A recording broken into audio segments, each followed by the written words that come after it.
Tribes நேயர்களுக்கு வணக்கம். அண்ணா பல்கலைக்கழக மாணவிக்கு நீதி கேட்டு போராட முயன்ற சீமானை காவல்துறையினர் கைது செய்துள்ளார்கள். இந்த கைது சரியா தப்பா அப்படின்றத பத்தி தான் இந்த வீடியோ நம்ம பேச இருக்கோம். இது குறித்து பேசுறதுக்காக திரு கரிகாலன் அவர்கள் நம்மோடு இணைந்துள்ளார். வாருங்களோடு பேசுவோம். வணக்கம். வணக்கம் அரவிந்த். சீமானோட கைது சரியா தப்பா நீங்க எப்படி பாக்குறீங்க? இல்ல, இந்த நாம் தமிழர் கட்சி பொறுக்கி பசங்க இந்த பாலியல் பொறுக்கிகளுக்கு போராடுவதற்கு எந்த அருகதையுமே கிடையாது. ஒரு நாளைக்கு முன்னாடி 29ஆம் தேதி ஒரு சம்பவம் சென்னையே உலுக்கிய சம்பவம். ஊடகங்கள் அதை மிகப்பெரிய அளவில் விவாதிக்கவே இல்லை. 40 பெண்களுக்கு கிண்டியில் ஒரு ஐடி நிறுவனத்துல வேலை செய்யற பெண்களுக்கு பாலியல் வன்கொடுமை நடந்திருக்குது. பாலியல் ரீதியாக அவர்கள் சுரண்டப்பட்டு இருக்கிறார்கள். அவர்களை டார்ச்சர் பண்ணி இருக்கிறான் ஒரு காம கொடூரன். சக்திவேல்னு அவனோட பேரு. அவனுக்கு வயசு 42. அவன் யாரு அப்படின்னா, அவனுடைய பின்னணியை ஆராய்ந்து பார்த்தால் கிண்டியில ஒரு ஐடி கம்பெனியை நடத்துறான். அந்த ஐடி கம்பெனியினுடைய தலைமை செயல் அதிகாரியா அவன் செயல்படுறான். அவன் நாம் தமிழர் கட்சியின் ஐடி விங்கோட மாநில செயலாளர். ஐடி விங்கோட மாநில செயலாளர் 40க்கும் மேற்பட்ட பெண்களை, தங்களுடைய நிறுவனத்தில் வேலை செய்யற பெண்களையே அவங்களுக்கு குடும்ப கஷ்டம்னா பணம் கொடுக்கறது, அதுக்கப்புறம் படுக்கையை பகிர்ந்து கொள்றது, கூப்பிடுறது, வேலைக்கு சேர்றப்பயே சர்டிபிகேட்டை ஒரிஜினல்ஸ் எல்லாம் வாங்கி வச்சுக்கிறது, வாங்கி வச்சுக்கிட்டு பாலியல் ரீதியா தொந்தரவு கொடுக்கறது, அட்ஜஸ்ட் பண்ண மறுக்கிறாங்க, இல்ல வேலையை விட்டு நிக்கிறேன் அப்படின்னு சொல்றாங்கன்னா மிரட்டுறது. ஏன்னா ஒரிஜினல் சர்டிபிகேட் எல்லாம் இந்த அயோக்கியன்ட்ட மாட்டி இருக்குது இல்ல, இப்ப அதை விட்டுட்டு போயிட்டா அவங்களால வேற இடத்துக்கு வேலைக்கு சேர முடியாது. இப்படி பல்வேறு அச்சுறுத்தல்கள். ஒரு ஆபீஸ்க்குள்ளேயே ஒரு எம்ப்ளாயி இன்னொரு எம்ப்ளாயி கிட்ட பேச முடியாதான். அப்படின்னா எந்த அளவிற்கு ஒரு திட்டமிட்டு ஒரு ஆர்கனைஸ்டா இந்த வேலையை அந்த கிரிமினல் செஞ்சிருக்கிறான். அதுல ரொம்ப மனம் நொந்து அந்த திருமணமான பெண்கள், திருமணம் ஆகாத அந்த பெண்கள் நக்கீரன்ல நேரடியாகவே வாக்குமூலம் கொடுத்திருக்கிறாங்க. என்ன எப்படியெல்லாம் நாங்க கொடுமையை சந்திச்சோம், வா இங்க ரூம் போடலாம், அங்க ரூம் போடலாம், உங்க ஹஸ்பண்ட் வீட்டுல இல்லையா அப்படின்னு. இதை விட உச்சகட்டமா அந்த பாலியல் பொறுக்கி என்ன பண்ணிருக்கிறானா, நீங்க என் கூட மட்டும் படுக்கையை பகிர்ந்துகிட்டா போதாது, எங்க கட்சியில நிறைய பேர் இருக்கிறாங்க, நீங்க அவங்கள்ட்ட எல்லாம் போய் உங்களுடைய படுக்கையை பகிர்ந்து கொள்ள வேண்டும் அப்படின்னு வற்புறுத்தி இருக்கிறான். நீங்க அப்படி அட்ஜஸ்ட் பண்ணீங்கன்னா உங்களுக்கு தாராளமா பணம் கிடைக்கும், நீங்க லைஃப் முழுக்க சம்பாதிக்க தேவையில்ல, ஃபுல் செட்டில்மெண்ட் உங்களுக்கு கிடைச்சிரும் அப்படின்னு தொடர்ந்து அவர்களை அச்சுறுத்தி இருக்கின்றான். பாலியல் ரீதியா சுரண்டி இருக்கிறான். அந்த பாதிக்கப்பட்ட பெண்கள் கொடுத்த புகாரிலேயே, அந்த பேட்டியிலே அவங்க என்ன சொல்றாங்கன்னா, இதுக்கு பின்னாடி நாம் தமிழர் கட்சியும் இந்த காம கொடூரனும் சேர்ந்து மிகப்பெரிய ஒரு நெட்வொர்க்கே இயங்கிட்டு இருக்குது அப்படின்ற ஒரு குற்றச்சாட்டை வைக்கிறாங்க. இப்போ எங்களோட ஆஃபீஸ் பார்த்தீங்கன்னா அந்த நாம் தமிழர் கட்சி அதுக்காக ஒரு விங் மாதிரி, ஐடி விங் மாதிரி எங்கள் ஆஃபீஸில் ஃபுல் ஒர்க்குமே அவங்களுக்காக தான் போயிட்டு இருக்குது. இவர் அந்த கட்சியில் இருக்காரா? அவங்க இருக்காங்க. என்கிட்ட என்ன சொன்னாங்கன்னா, கட்சியிலேயே நிறைய பேருக்கு பொண்ணுங்க தேவைப்படுது, அங்கேயும் ஒன்று நான் அனுப்புகிறேன். இதுக்கு முன்னாடி என் கூட ஒர்க் பண்ணிட்டுருந்தாங்க, அவங்க இதெல்லாம் பண்ணிட்டுருந்தாங்க, அவங்க பிளேஸில் உன்னை கொண்டு வரணும்னு நினைக்கிறேன் அப்படின்றாங்க. 3 பேர் புகார் கொடுத்து அந்த அயோக்கியனை, அந்த பாலியல் பொறுக்கியை கைது செஞ்சிருக்கிறாங்க. இது மட்டும் இல்லாமல் 40க்கும் மேற்பட்ட பெண்கள் இதுல பாதிப்படைஞ்சிருக்கிறாங்க.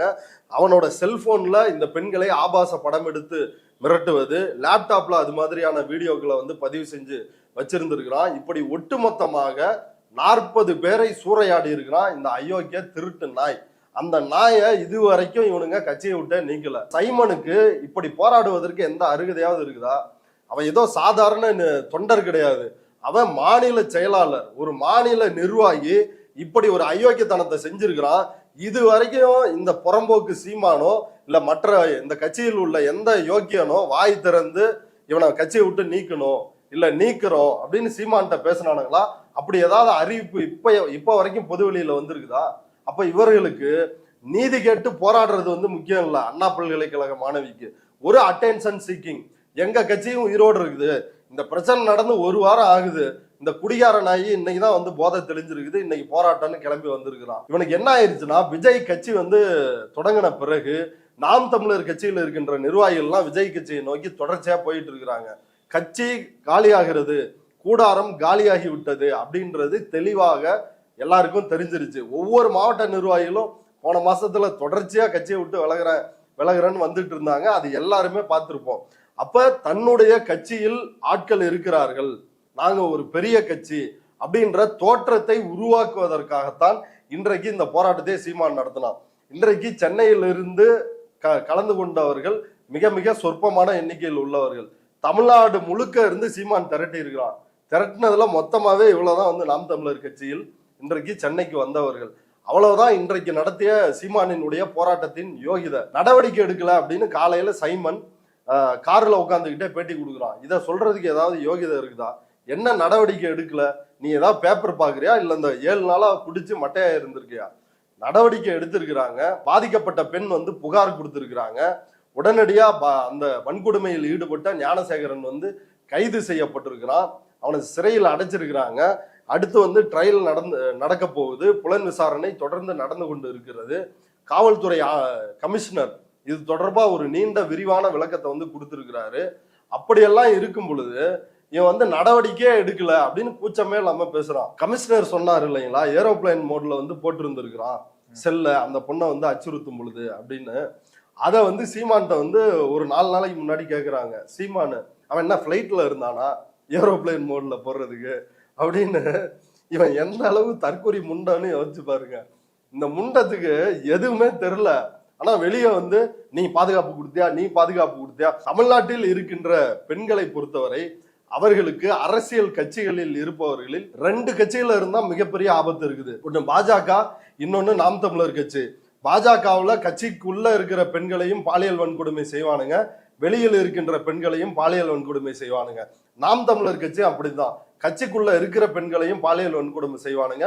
உதாரணத்துக்கு இடுமானம் கார்த்தி, சாட்டை துரைமுருகன் இவங்கெல்லாம் கட்சிக்கு வெளியே இருக்கிற பெண்களையும் பாலியல் வன்கொடுமை செய்வாங்க. அதற்கு சீமான் வந்து மிகச்சிறந்த உதாரணம். இந்த பாலியல் பொறிக்கைகள்லாம் சேர்ந்துதான் இன்னைக்கு போராட்டம் நடத்துறானுங்க. சீமானு அவன் கட்சியில இருக்கிற பெண்களை எப்படிங்க நடத்தினா? எத்தனை ஆடியோ வெளில வந்துச்சு சாட்டை துரைமுருகன் செல்போன்ல இருந்து. சுற்றுச்சூழல் பாசறைன்னு நினைக்கிறேன் நாம் தமிழர் கட்சியில பெண்ணிலான்னு நினைக்கிறேன். அவங்கள வந்து எவ்வளவு ஆபாசமா இவளுங்க வந்து 1000 ஆண் நண்பர்களோட பழகுவாளுங்க, ஊரை சுத்துவாளுங்க, போவாளுங்க.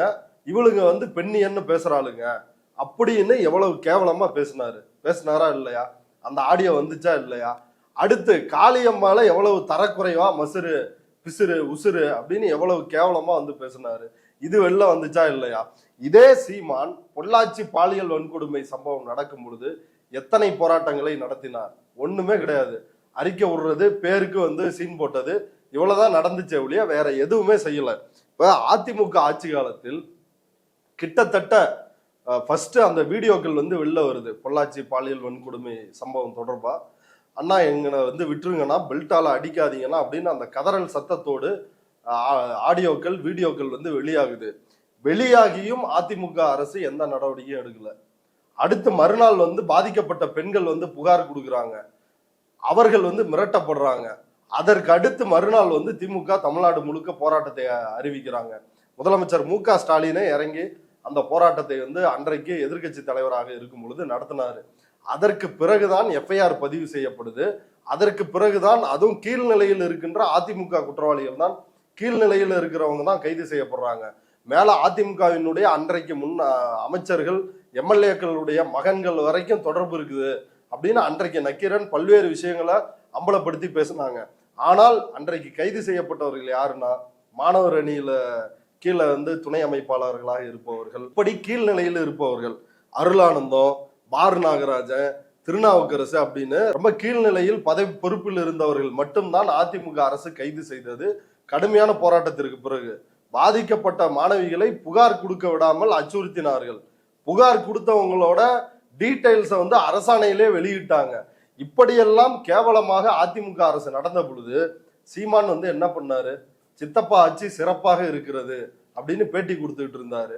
யாரோட? ஜெயலலிதாவோட எங்க சித்தப்பா ஆட்சி சிறப்பா இருக்குது அப்படின்னு பேட்டி கொடுத்தவர் தான் இந்த அயோக்கியன் சீமான். இவனுக்கு பேசுறதுக்கு என்ன தகுதி இருக்குது? ஏன் அப்ப அந்த மாதிரி பேட்டி கொடுத்தான்? அன்றைக்கு விஜயலட்சுமி புகாரை வந்து கையில் எடுக்காமல், காவல்துறை வந்து அதை விசாரிக்காமல் கிடப்பில் போட்டு இருந்தது. அதனால அந்த ஆட்சியை வந்து கொண்டாடினான். இந்த ஆட்சியை வந்து ஏன் எதிர்க்கிறான் அப்படின்னா, ஏற்கனவே புகார் கொடுத்த உடனே விசாரணை அது இதுன்னு தீவிரமா நடந்துச்சு. அதுக்கப்புறம் விஜயலட்சுமி கம்ப்ளைண்ட்டை வந்து வாபஸ் வாங்கினாங்க. அதனாலதான் அந்த புகார் அப்படியே இருக்குது. அந்த விவகாரத்திலே பாருங்களேன், இவன் சீமான் மட்டும் இல்லைங்க, இவங்க ஒட்டுமொத்த குடும்பமே ஒரு பாலியல் வக்கரம் நிறைந்த குடும்பம். சீமான விஜயலட்சுமி புகார் தொடர்பா விசாரிப்பதற்கு வலசரவாக்கம் காவல் நிலையத்துக்கு வர சொல்றாங்க. சீமான் அன்னைக்கு என்ன பண்ணாரு? வாய்ஸ் நோட்டு போட்டாரு. அன்பிற்கினிய தாய் தமிழ் உறவுகளே, என்னை பாலியல் வன்கொடுமை வழக்கில் விசாரணை கூப்பிட்டுருக்குறாங்க, நீங்கெல்லாம் திரளாக திரண்டு வந்து என்னை வந்து ஆதரிக்கணும் அப்படின்னு கூப்பிட்டாரா இல்லையா? இதை நம்மளே வந்து இதை அம்பலப்படுத்தி இருக்கிறோம். அப்படி கூப்பிட்டு அங்க வந்து ஒரு கூட்டம் சேர்த்து அங்க போலீஸ் ஸ்டேஷனுக்கு வெளியே உள்ள சம்மன் பண்ணதுக்கு ஆஜராகி வெளில வராப்புல, வெளில வந்து பொண்டாட்டியும் இவரும் பேட்டி கொடுக்குறாங்க. பேட்டி கொடுக்குறப்ப உங்க மனைவி வந்து இதை எப்படி எடுத்துக்கிட்டாங்கன்னு கேட்குறாங்க. உடனே அந்த அம்மா கயல்விழி, அவர் மலை மாதிரி இருக்கிறாரு, எங்களுக்கு என்ன கவலை, அதனால நாங்க தைரியமா இருக்கிறோம்னு அவங்க பேட்டி தர்றாங்க. பக்கத்துல சைமன் இருந்துகிட்டு அவங்க ஒரே ஒரு இடத்துல தான் கோச்சுக்கிட்டாங்க என்கிட்ட. என்ன அப்படின்னு பத்திரிகையாளர் கேட்குறாங்க. என் குறவலைய பிடிச்சி நம்ம வீட்டு கொள்ளையில எவ்வளவு பொண்ணுங்க இருக்கிறாங்க, அவளை விட்டா உனக்கு பழகிறதுக்கு ஆளே இல்லையா அப்படின்னு வந்து கேட்டுச்சு அப்படின்னு அவன் சிரிச்சுக்கிட்டே சொல்றான். மொண்டாட்டியும் பக்கத்துல கயல்விழி அதையும் சிரிச்சுக்கிட்டே வந்து அதை ரசித்து கொண்டு இருந்தார்கள். தம்பிகள் கைதட்டி கொண்டாடினார்கள். இது வந்து ஒரு குடும்பம், இந்த குடும்பம் யோசிச்சு பாருங்க, எவ்வளவு கேவலமான கீழ்த்தரமான ஒரு பாலியல் வக்கரம் நிறைந்த குடும்பம். இந்த குடும்பம், இந்த கட்சிக்காரனுங்க தான் இன்றைக்கு இந்த மாணவிக்கு நீதி கேட்டு வர்றானுங்களாம். எதுக்கு திரும்ப திரும்ப யார் எந்த சார் யார் எந்த சார்? அதான் கமிஷனர் விளக்கம் கொடுத்துட்டாரு, உனக்கு வேற என்ன இதுல தெரியணும்? இப்ப இதுலயே நம்ம கேட்க வேண்டியது என்னன்னா, இந்த சக்திவேல் தகவல் தொழில்நுட்ப பாசறை ஐடி விங் செயலாளர் கைது செய்யப்பட்டிருக்காங்கல்ல, நாம் தமிழர் கட்சிக்காரன்.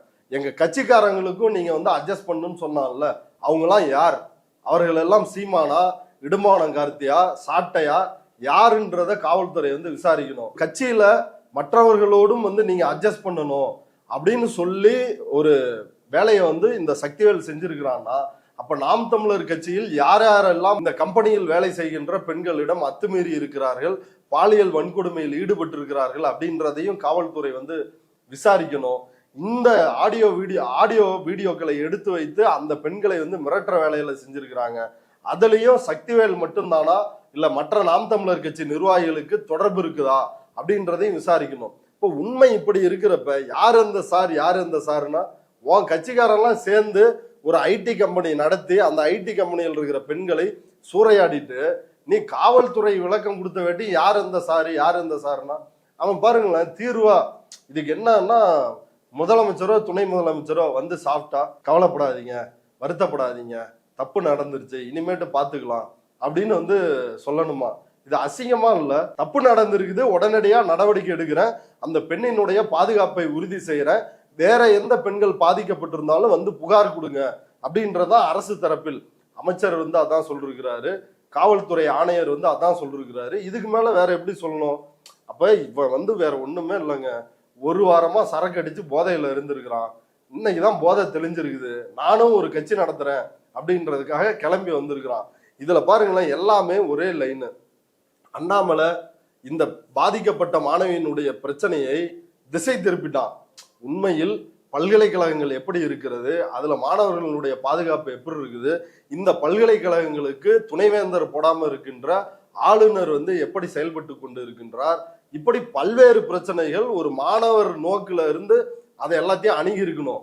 ஆனா அதை எப்படி இவங்க எல்லாரும் மாத்திட்டாங்க அப்படின்னா, யார் அந்த சார்ன்றது, அப்புறம் வந்து சாட்டையில வந்து அடிச்சுக்கிறது, அப்புறம் இன்னைக்கு சீமான் வந்து ஒன்னா கூடி போராட்டன்ற பேர்ல மண்டபத்துல போய் உட்காந்துக்கிட்டு அங்க கும்மி அடிச்சுக்கிட்டு மகனே சபதம் வெல்லும் வரைக்கும் சாயாதிருன்னு பாட்டு பாடிக்கிட்டு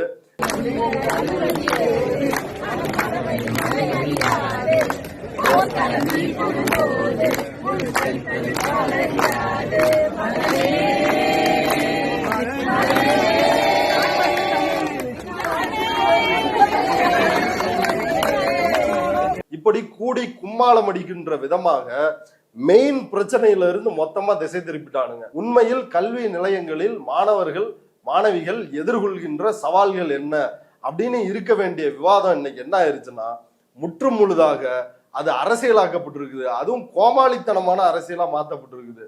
சாட்டையடி போராட்டம் இது வந்து எவ்வளவு டிவியேஷன். இன்னைக்கு அடுத்து வந்து அவரு நடைபயண பேரணி வர போறாரு, அடுத்து ஆறுபடை வீடுல போய் புகார் கொடுக்க போறாரு, அடுத்து தீ மிதிக்கிறது, அழகு குத்துறது, நெஞ்சிலே குத்திக்கிட்டாருன்னா பரவாயில்ல, வாயில குத்துறதுக்கு பதிலா. இப்ப இப்படி இந்த விஷயத்த பாருங்களேன், எப்படி டிவியேட் பண்ணி இதை ஒண்ணுமே இல்லாம பண்ணிட்டானுங்க. உண்மையில் அரசு அந்த பிரச்சனைகளை வந்து நடவடிக்கை எடுக்கணும் அப்படின்னு முன்னோக்கி போனா இவனுங்க எல்லாம் டிவியேட் பண்றாங்க. இன்னைக்கு சீமான் வந்து சொல்றான், ஆடையற்ற உடலோட வீடியோ எடுத்திருக்கிறீங்க, அப்படின்றான். இவனுக்கு எப்படி தெரியும் ஆடையற்ற உடலோட வீடியோ எடுத்தாங்கன்னு?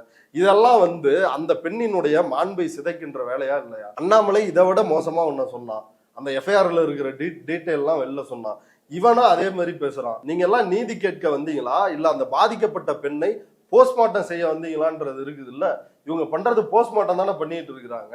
அந்த பெண்ணுக்காக நீதி கேட்டு வந்திருக்கிறாங்களா? இந்த வழக்கோட எஃப்ஐஆர் வந்து வெளில கசிஞ்சது அப்படின்றத விமர்சனம் இருந்தது. அதுக்கு வந்து தேசிய தகவல் மையம் வந்து அது தொழில்நுட்ப கோளாறு தான் அப்படின்றத சொல்லியிருந்தாங்க. அதை சீமான் கிட்ட முன் வச்ச போதும் அதை அவர் எடுத்துக்கல. அது எப்படி எவ்வளோ எஃப்ஐஆர், ஆயிரக்கணக்கான எஃப்ஐஆர் பதிவாகும் போது இந்த ஒரு எஃப்ஐஆர் மட்டும் எப்படி லீக் ஆகும்? என்ஐசி சொன்னா நீங்க நம்பிடுவீங்களா? அப்போ சிபிஐ சொன்னா நம்பிடுவீங்களா? இவங்க ஸ்டாண்டர்ட்லாம் எல்லா இடத்துலையும் ஒரே மாதிரி தான் இருக்குதா? இல்லைங்க, எளிமையான ஒரு லாஜிக் இதுல நம்ம புரிஞ்சுக்க வேண்டியது இருக்குது. ஒன்றிய அரசினுடைய நிறுவனங்கள் எப்படி செயல்படுகிறது, அதாவது அநீதியாக எல்லா மாநில அரசுகள்கிட்டையும் ஒன்றிய அரசினுடைய நிறுவனங்கள் செயல்படுது. அப்ப குற்றமே கண்டுபிடிக்க முடியாத அளவுக்கு ஒரு இஷ்யூ இருக்குது, அதுல எந்த பேஸுமே இல்லை அப்படின்ற போதுதான் அந்த நிறுவனங்கள் உண்மையை வந்து ஒத்துக்கிறாங்க. உதாரணத்துக்கு மைக்கேல்பட்டி மாணவி விவகாரத்துல எவ்வளவோ நோண்டி பார்த்தாங்க. தேசிய குழந்தைகள் நல ஆணையம் வந்துச்சு, அப்புறம் இன்னொரு பக்கம் குஷ்பு, நமிதா, விஜயசாந்தி இவங்கெல்லாம் போய் அங்க ஆய்வு செய்யறேன்னு போனாங்க. எவ்வளவோ பண்ணி பார்த்தாங்க, அதுல அப்படி ஒரு முகாந்திரமே இல்லை. கடைசியா சிபிஐ இதுல மனமாற்றத்திற்கான ஆங்கிளே இல்லை அப்படின்னு சொல்லிட்டாங்க. இப்போ ஒன்றிய அரசு நிறுவனம் தோண்டி துருவி பாக்குறாங்க, ஏதாவது கிடைச்சா அதை வச்சு பாலிடிக்ஸ் பண்ணலான்னு. எதுவுமே இல்லாதப்ப அவங்க ஒத்துக்கிட்டு தான் ஆகணும். அதுல என்ன கதையா கட்ட முடியும்? இது ஒண்ணு. இன்னொன்னு, என்னையே இவர்களை வந்து கூப்பிட்டு விசாரிச்சுதான் இல்லையா? இவங்கள ஒரே நாள்ல விட்டுருச்சு. இந்த சீமான் என்ன சொன்னாரு, என்னையே கூட எங்களை வந்து விட்டுருச்சு, நாங்க தவறு செஞ்சிருந்தா என்னைய வந்து எங்களை பிடிச்சி வச்சிருக்கோம்ல. சாட்டை சொன்னா, இடுமானம் கார்த்தி சொன்னா, சைமன் சொன்னா. அப்ப என்னைய எப்படி யோக்கியமான அமைப்பாயிரும் உங்களை விட்டுருச்சு அப்படின்றதுனால? அப்ப உங்களுக்கும் பாஜகவுக்கும் கள்ள கூட்டணி இருக்குது அப்படின்னு சொல்றதுல என்ன தப்பு இருக்குது? இல்ல ஒட்டுமொத்தமாவே இந்த விஷயத்தை பொறுத்த வரைக்கும் சைமனுக்கோ, எடப்பாடிக்கோ, விஜய்க்கோ, இல்ல அண்ணாமலைக்கோ பாதிக்கப்பட்ட பெண்ணுக்கு நீதி கிடைக்க வேண்டும் அப்படின்றதெல்லாம் இல்லை. பாதிக்கப்பட்ட பெண்ணை மேலும் மேலும் வந்து டீஃபேம் பண்ணும், மன உளைச்சலுக்கு வந்து ஆளாக்கணும், அதுல இருந்து தங்களுக்கு வந்து ஒரு அட்டென்ஷன் கிடைக்கணும் அப்படின்றதுதான் இவங்களுடைய நோக்கமாக இருக்கிறது. விஜயும் பாருங்களேன், பிரச்சனை நடந்து குற்றவாளியை கைது பண்ணிட்டாங்க, அதுக்கப்புறம் வந்து அண்ணனாகவும் இருப்பேன், அரணாகவும் இருப்பேன், வெங்காயமாகவும் இருப்பேன் அப்படின்னு வந்து கடிதத்தை போடுறாப்புல. உன்னை யார் முதல்ல கேட்டா? இவங்க எல்லாருமே திடீர்னு தூங்கி எந்திரிச்சு எங்க கட்சி உயிரோட இருக்குதுன்னு எடப்பாடி காட்டுறாரு, எங்க கட்சியில நாங்களும் உயிரோட இருக்கிறோம்னு சீமான் காட்டுறாரு, பனையூர்ல இருந்து பாருங்க நான் இங்க வரைக்கும் வர்றேன் அப்படின்னு வந்து விஜய் காட்டுறாரு. இதை தாண்டி இவர்களுக்கு எந்த யோகிதையும் கிடையாது.